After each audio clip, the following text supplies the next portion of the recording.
What is up, everybody? Welcome to LBM, where no opinion is the wrong opinion. Now, today we're talking about a YouTube video that's been out since 2019, but nobody's really talked about it, and I feel it's really important that these big creators are going after these other big creators to try to shut them down because they're not speaking the same opinion as them. And on this channel, that doesn't go.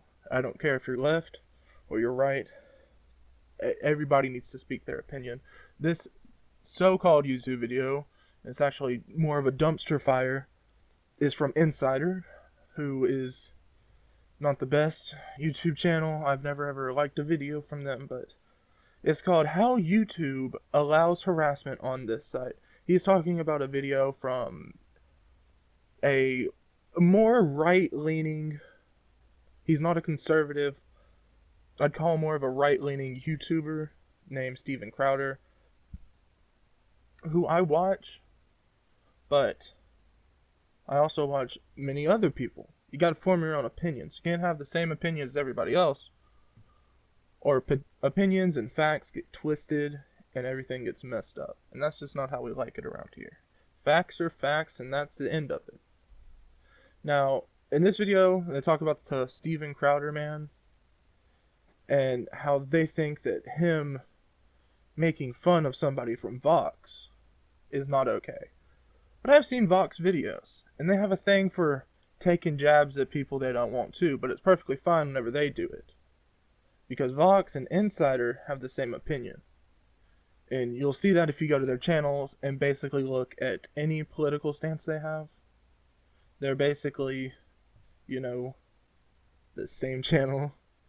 That's what Vox, Insider, and BuzzFeed basically all is. If you just took basic YouTube and basic leftist politics and threw it into one giant batch, you'd get Vox, BuzzFeed, and Insider. And it's quite sad.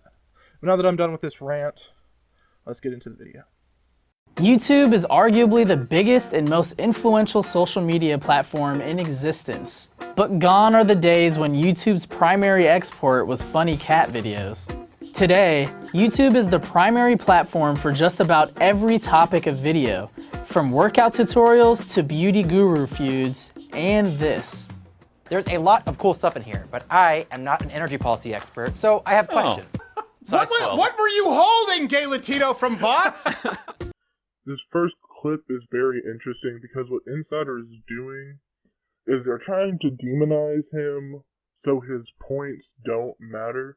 What you'll see later in the video is them repeatedly playing him saying this one phrase, the gay Latino from Vox. It doesn't matter, he's a openly gay, visibly Latino, and he's on the Vox channel. Did you want me to call him a heterosexual white guy that works on the Daily Wire? Last time I checked, Ben Shapiro does not act like that. That's Steven Crowder, a popular conservative YouTuber making a name for himself on the platform. That video was a rebuttal to this video by Carlos Maza, a producer at Vox. Trump had tweeted a bullshit claim that the Green New Deal would somehow ban cars, cows, and the military. How would you ban a cow? While both commentators are taking jabs at the other side of the aisle, the difference between their language couldn't be any clearer. This is what Mr. Gay Vox wants to do. Mr. Lispy Queer from Vox. The Gay Vox sprite is wrong! Now he could be a tranny, Your Honor! In a viral tweet thread, Maza complained to YouTube about this harassment, and it removed the videos in question from the site, underlining an effort to make sure they're hosting a safe and inclusive platform for creators. I'm sorry, what? YouTube actually did the complete opposite. YouTube responded to Maza by saying that while it found Crowder's language hurtful, he did not violate its policies. The question here is why not? Does YouTube have a responsibility to regulate this? Yes, he's right. There is a very big difference between what Gay Latino from Vox and Crowder's doing. Because Crowder's funny.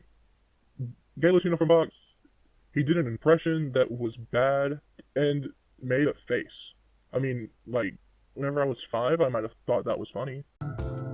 According to YouTube's own harassment policy, videos where Crowder ridicules Maza for being gay should be removed from the site immediately. yes, they do have a responsibility to regulate it. You just don't have a responsibility to tell them what they should find deemable to be on their website. Because it's fine for y'all to decide, but whenever we think that Donald Trump, as president, shouldn't have got kicked off of Twitter, that wasn't our right to say that, because it wasn't our website. But as soon as it's somebody y'all want taken off, it's let's get them taken off now, because I want them gone. You see how it's a little fucked up? If you look at the language of YouTube's policy, it says hurtful language is a potential justification for removing a video. And YouTube literally used the word hurtful to describe Crowder's content in their first response to Maza. See, that's the problem we're running into. It said that that has potential. What they deem hurtful has potential to get taken off the site. But here's the thing.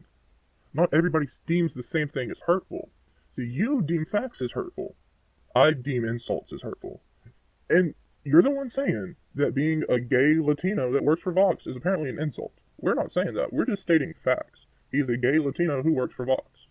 As the story continued to gain traction, YouTube issued a second response. The site decided to remove ads from Crowder's channel, but it's a lousy punishment for two reasons. First, YouTube already limits monetization on videos about hot button issues that aren't deemed brand safe, even when those videos come from legitimate news outlets. Which I think is pretty fucked up, but who am I to say? Secondly, Crowder doesn't just make money from YouTube ads. Under his videos, he includes a link to his online store where you can buy shirts like this. To make this punishment even weaker, YouTube said it would re-monetize his channel if he removed that link. So what you're saying is all of his monetization has already been cut in half, as you said, because he deals with politics on YouTube. And then YouTube turned around and cut his monetization again. But then you're getting mad that he puts his store on his YouTube channel. Okay, yeah, that's pretty fucked up. You don't want this man to make a living? Or is your problem that it's something that you don't like? What is the point of punishing Crowder for making hurtful content if that content is still available to the public? This entire situation calls into question YouTube's willingness to restrict accounts that perform well for them. The only problem with that is that that's just not true at all.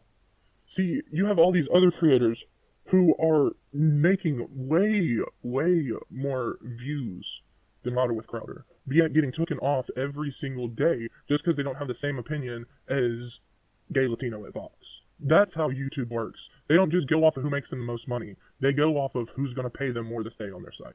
The rest of the video is basically just him saying, hey, you know, if you don't have the same opinion as me, you should be taken off of YouTube, and we should all go do that right now. Find every creator that doesn't have the same opinion as us and report them to YouTube, because I don't want them on here anymore.